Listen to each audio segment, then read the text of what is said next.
문제달인 신혜손입니다. 21년도 2회 제1과목 직업상담학 해설 강의 시작하겠습니다. 1번 심리상담과 비교하여 진로상담 과정의 특징으로 옳지 않은 것. 쭉 읽어보시면요. 이 심리상담하고 진로상담 서로 관련성이 깊잖아요. 그러니까 상식적으로 생각해 봤을 때도 실제 진로상담에서는 내담자의 심리적 특성과 진로 문제가 얽혀 있는 경우는 많지 않다라는 게 틀렸죠? 많겠죠. 2번 생애 진로 사정에 관한 설명으로 틀린 것. 시험 문제에 아주 많이 나오는 것이고요. 1차는 물론이고 2차에도 많이 나오고 있어요. 2차에 나오는 생애 진로 사정은요. 생애 진로 사정의 의미 요거 아셔야 되고요. 생애 진로 사정의 구조라는 거 알고 계셔야 되고 세 번째로 생애 진로 사정을 통해서 알 수 있는 정보 요 세 가지 맥락으로 구분해서 알아두셔야 돼요. 2차 시험에 아주 잘 나오는 거예요.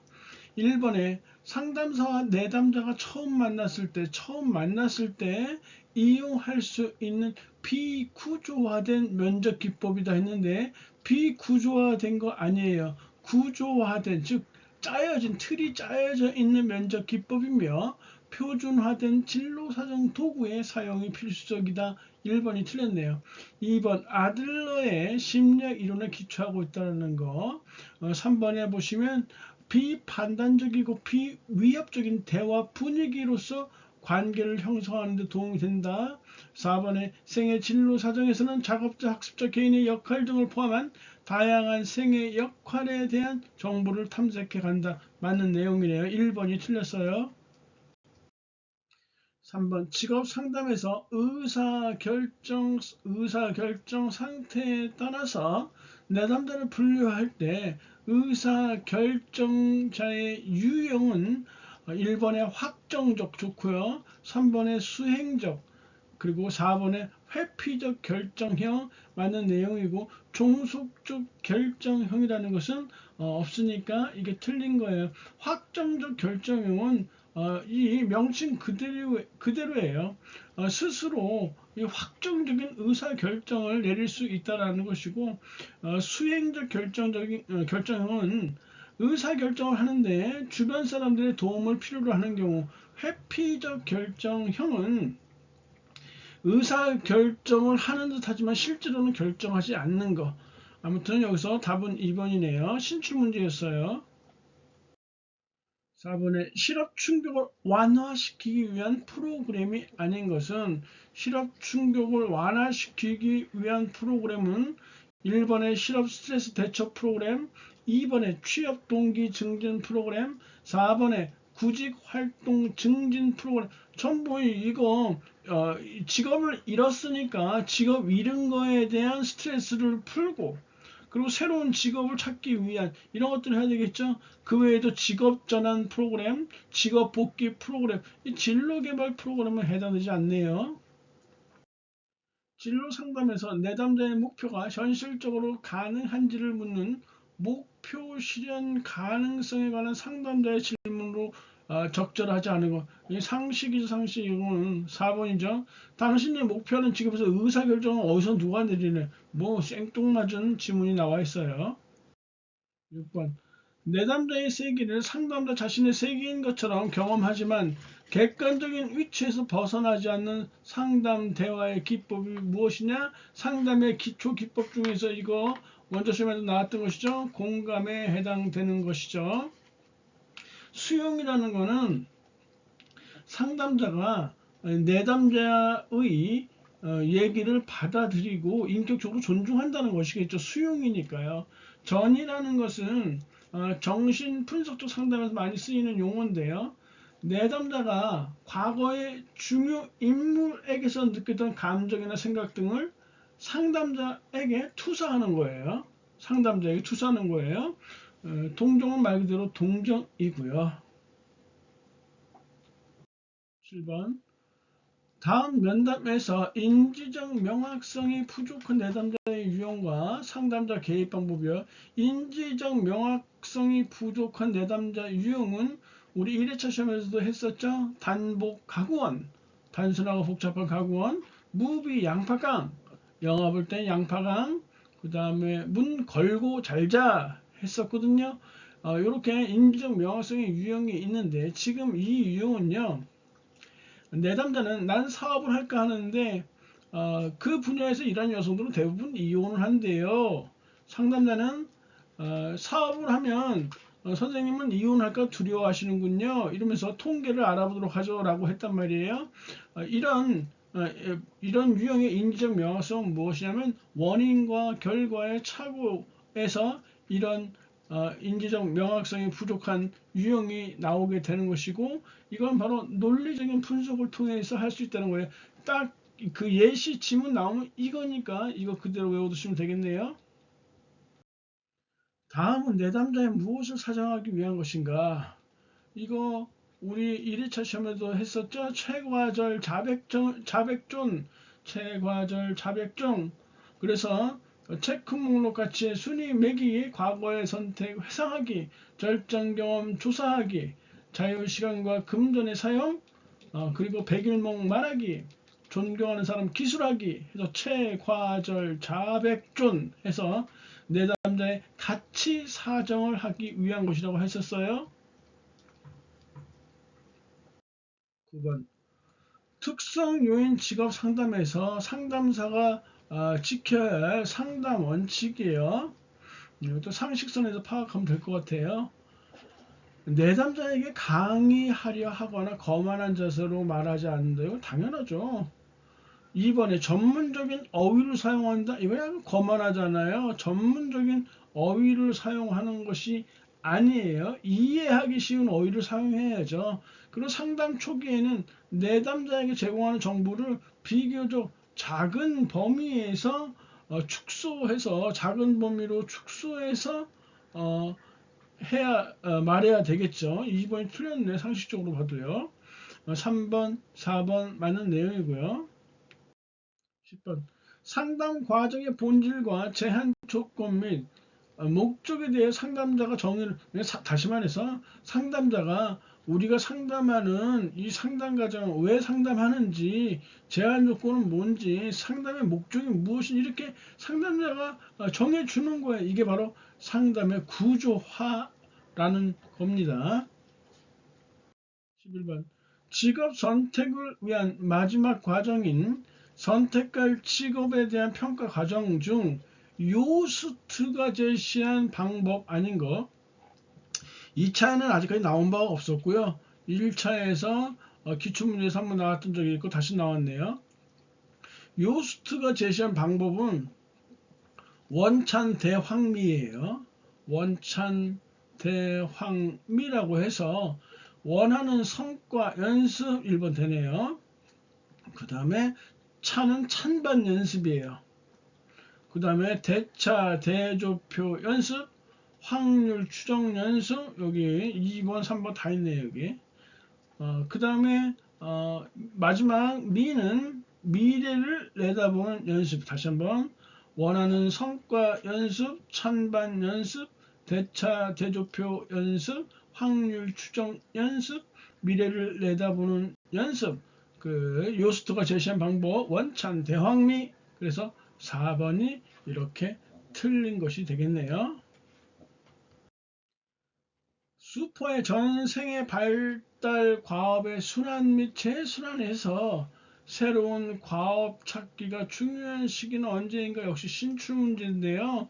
이 슈퍼는요, 이 성인 중기에 해당하는 이 시기가 새로운 과업 찾기가 중요한 시기라고 설정해 놓고 있어요. 즉 슈퍼가 말하는 성인 중기는요, 현재까지 자신이 성취한 것을 유지하고, 그렇죠, 성인 중기 때 지금까지 자기가 성취한 것을 유지하고 새로운 지식과 기술 및 방법 등을 고안해내는 시기다라고 정의를 내리고 있거든요. 그래서 3번이 해당되는 거예요. 13번 인간 중심 진로 상담, 인간 중심 진로 상담의 개념에 관한 설명을 옳지 않은 거 1번 좋고요. 2번, 3번 다 좋은데 4번이요. 상담자의 객관적 이해라는 말이 이게 틀렸어요. 상담자의 객관적 이해가 아니라요. 이거 내담자의 주관적 이해를 내담자의 주관적 이해를 내담자에 대한 자아 명료화의 근거로 삼는다. 상담자 중시하지 않아요. 인간 중심 진로 상담은 내담자 중심 상담이라고 했었잖아요. 때문에 상담자의 객관적 이해가 아니라 내담자의 주관적 자기 나름대로의 이해를 내담자에 대한 자아 명료화의 근거로 삼는다. 이거 중요한 내용이니까 잘 파악해 두시기 바래요. 14번 모든이 정신역동적 직업 상담에서 사용하는 기법 명비서라고 1회차 시험에서도 했었죠. 4번이 틀렸고요. 지금 4번의 준치시적 반응 범주화는 바로 스나이드의 상담 반응 범주화 중에 하나예요. 스나이드는 상담 반응 범주를 4개를 나눴어요. 안내를 수반하는 상담 범주, 감정에 대한 비지시적 범주, 감정에 대한 준지시적 범주, 그리고 지시적 상담 범주 이렇게 4개를 나눠놓고 있는데 이건 스나이드에 해당되는 내용이고 기출문에 나와 있어서 뒤에 시험에 나오면 다시 한번 설명할 수 있도록 해볼게요. 일단 4번이 아니네요. 명비소를 알아두시면 돼요. 15번 포괄적 직업 상담에서 이래서도 나왔잖아요. 포괄적 직업 상담 초기에서는 발달적 접근법과 내담자 중심 접근법을 사용한다고 했었죠. 그리고 마지막 단계에서는 행동주의적 접근법과 특성 요인 접근법을 활용한다고 했었어요. 중간 단계에서는 뭘 사용하느냐? 정신 역동적 접근법이에요. 시험 문제 1차 시험에서 자주 나오는 곳이에요. 꿰뚫어 보기에 보시면 크라이티스가 주장했던 포괄적 직업 상담 과정이라고 나와 있죠. 1단계 진단 단계, 2단계는 명료화 또는 해석 단계, 3단계는 문제 해결 단계라고 나와 있어서 이것이 2차 주관식에 몇 차례 나온 적이 있었네요. 16번 직업 상담에서 직업 카드 분류법은 무엇을 알아보기 위한 것인가? 직업 카드 분류법은요. 내담자의 흥미를 탐색하기 위한 것이에요.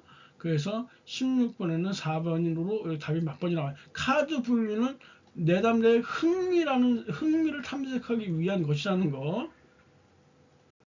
17번 상담 이론과 그와 관련된 상담 기법을 바르게 짝지은 거.